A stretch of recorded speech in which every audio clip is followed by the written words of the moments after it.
നമസ്കാരം. LDF 3.0 loaded എന്ന് പറയുമ്പോൾ ഇപ്പോഴും UDFിലെ ചിലർക്ക് അങ്ങോട്ട് ദഹിക്കാൻ പറ്റുന്നില്ല. അവരെ വീണ്ടും വീണ്ടും കാണിക്കുകയാണ്.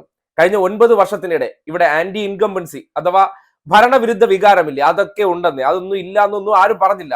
9 വർഷം തുടർച്ചയായിട്ട് ഭരിക്കുമ്പോൾ കേരളത്തിലെ മാധ്യമങ്ങളും പ്രതിപക്ഷവും എല്ലാം ചേർന്ന് ഉണ്ടാക്കിയ കുറെ കഥകളിലും അതുപോലെ തന്നെ സതീശനും സംഘപരിവാരക്കാരെല്ലാം കൂടി ചേർന്ന് ഉണ്ടാക്കിയിരിക്കുന്ന കുറെ മഞ്ഞ ഓൺലൈൻ മീഡിയകളിലൂടെയൊക്കെ ഉണ്ടാക്കിയിരിക്കുന്ന നുണകൾ കുറെയൊക്കെ ജനങ്ങളെ സ്വാധീനിച്ചിട്ടുണ്ട് എന്നുള്ളത് യാഥാർത്ഥ്യമാണ്. അതൊന്നും തള്ളിക്കളയുന്നില്ല.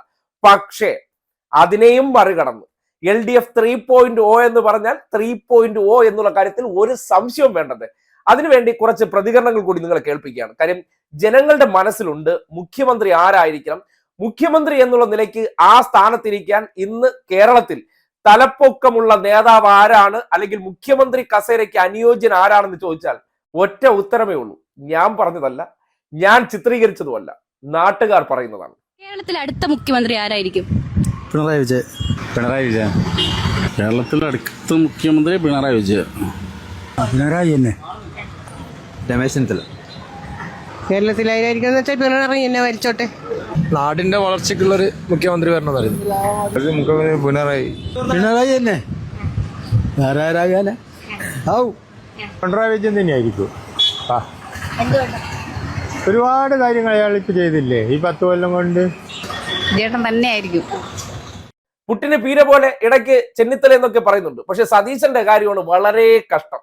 ഇമാതിരി PR പണിയൊക്കെ എടുത്തതിന് ശേഷം പോലും നാട്ടുകാർക്ക് ഒരു 10 പേര് തികച്ച് സതീശൻ എന്ന പേര് പറയുന്നില്ല. വേണമെങ്കിൽ സതീശന് ഒരു കാര്യം ചെയ്യാം, ഇങ്ങനെയൊക്കെ വരുമ്പോൾ സ്വന്തം അണികളെ ഒന്ന് ആത്മവിശ്വാസം കൊടുക്കാനും ബൂസ്റ്റർ ഡോസ് അടിച്ചു കൊടുക്കാൻ ആരെങ്കിലും പറഞ്ഞു വിട്ട് കുറച്ച് കോൺഗ്രസ്സുകാർ എവിടെയെങ്കിലും നിൽക്കുകയാണെങ്കിൽ അവരുടെ ഒരു പ്രതികരണം, അല്ലെങ്കിൽ ലീഗന്മാരുണ്ടല്ലോ മലപ്പുറത്തേക്ക് പറഞ്ഞു വിട്ടിട്ട് അവിടെ നിന്നുള്ള ലീഗന്മാരുടെ പ്രതികരണം എടുത്തൊന്ന് കേൾപ്പിച്ചിട്ട് സതീശൻ മുഖ്യമന്ത്രി എന്ന് വേണമെങ്കിൽ പ്രചരിപ്പിച്ചോളൂ, ഒരു കുഴപ്പമില്ല.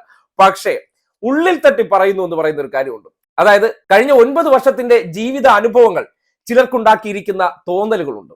അത് പല കാര്യങ്ങളിലൂടെയാണ്. നിങ്ങൾ ഉണ്ടാക്കിയിരിക്കുന്ന മാധ്യമങ്ങളെ കൂട്ടുപിടിച്ചിട്ടുള്ള കഥകളും വൈകിട്ടത്തെ അന്തി ചർച്ചക്കാരും ചില നിരീക്ഷകരെയൊക്കെ ഇറക്കി ഒരു കാപട്ടിയൊക്കെ ഇറക്കി വിടുമ്പോൾ അതിനപ്പുറത്തേക്കും സാധാരണക്കാരായിട്ടുള്ള ജനങ്ങളുടെ ജീവിതത്തിലേക്ക് പടർന്നു ചെല്ലുന്ന ഒരു അനുഭവമുണ്ട്. ആ അനുഭവങ്ങൾ സംസാരിപ്പിക്കുന്നുണ്ടെന്നേ. അത് ചിലപ്പോ നിങ്ങളുടെ കണ്ണിൽ പെടത്തില്ല, നിങ്ങളുടെ മാപ്രാ കോലിന് മുന്നിലും അതൊന്നും എത്തത്തുമില്ല. കാര്യം നിങ്ങൾക്ക് ചില സ്ഥാപിത താല്പര്യമുണ്ടല്ലോ.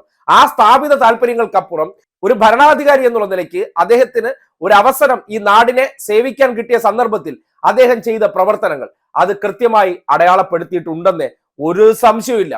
ആ അടയാളപ്പെടുത്തിയിരിക്കുന്നതാണ് ജനങ്ങൾ ഇങ്ങനെ ഒറ്റ പേര് ഏറ്റവും കൂടുതലായിട്ട് പറയുന്നത്. അതിൽ മറുപേരുകൾ പറയുന്നില്ല എന്നല്ല, പക്ഷേ ഭൂരിപക്ഷം എവിടെ എന്നുള്ളതാണ് ഏറ്റവും വലിയ ചോദ്യം. അവിടെയാണ് ആ കസേരയ്ക്ക് അനുയോജ്യൻ ആരാണ്, ഈ നാട് ഭരിക്കാൻ ഇനിയും കെൽപ്പുള്ളവർ ആരാണ് എന്നതിനെ സംബന്ധിച്ച് അധികാരത്തിന്റെ വെളിയിൽ നിന്ന് തന്നെ വീട് വെച്ചു കൊടുക്കാമെന്ന പേരിൽ വയനാട് ദുരന്തങ്ങളെ പോലും നിങ്ങൾ ഫണ്ട് പിരിച്ച് പുട്ടടിക്കുന്നവരാണെന്ന് നാട്ടുകാർക്ക് ബോധ്യപ്പെട്ടു കഴിഞ്ഞു. കുടുംബത്തിനകത്ത് തന്നെ ലഹരിക്കച്ചവടക്കാർ. എങ്ങനെ പാണക്കാട് കുടുംബത്തിലെ ഏറ്റവും ഇളമുറക്കാരനായിട്ടുള്ള PK നവാസിന്റെ വീട്ടിൽ നിന്ന് ലഹരി വരെ പിടിക്കുന്നു. ഇതൊക്കെയാണ് പുറത്തു നിൽക്കുമ്പോൾ നിങ്ങളുടെ കച്ചവടം. അപ്പോൾ അധികാരത്തിലെത്തിയാലോ ഈ കടിപിടി എല്ലാം കൂടി അധികാരത്തിൽ വന്നാൽ എവിടെ ഭരണം നടത്താനാണ്?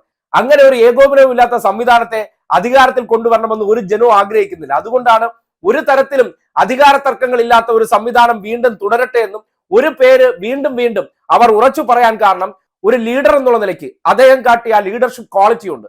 അത് വെറുതെ നടന്നതല്ല, വ്യക്തിയുടെ ക്വാളിറ്റിയാണ്. തന്റെ അധികാരം ഉപയോഗിച്ച് സംവിധാനങ്ങളെ എങ്ങനെ പ്രവർത്തിപ്പിച്ച് അത് നാടിന് ഗുണമുണ്ടാക്കണം എന്നതിനെ സംബന്ധിച്ചുള്ള കൃത്യമായിട്ടുള്ള അറിവ് തന്നെയാണ് പിണറായി വിജയൻ എന്ന വ്യക്തിയെ മാധ്യമങ്ങൾ സൃഷ്ടിച്ച കഥകൾക്കപ്പുറം ജനങ്ങൾക്കിടയിലേക്ക് ഈ രീതിയിൽ പ്രതിഷ്ഠിക്കപ്പെട്ടു എന്ന് വളരെ കൃത്യമായി പറയാൻ കഴിയും. അതുകൊണ്ട് തന്നെയാണ് ആവർത്തിച്ച് പറയുന്നത് LDF 3.0 ലോഡഡ്.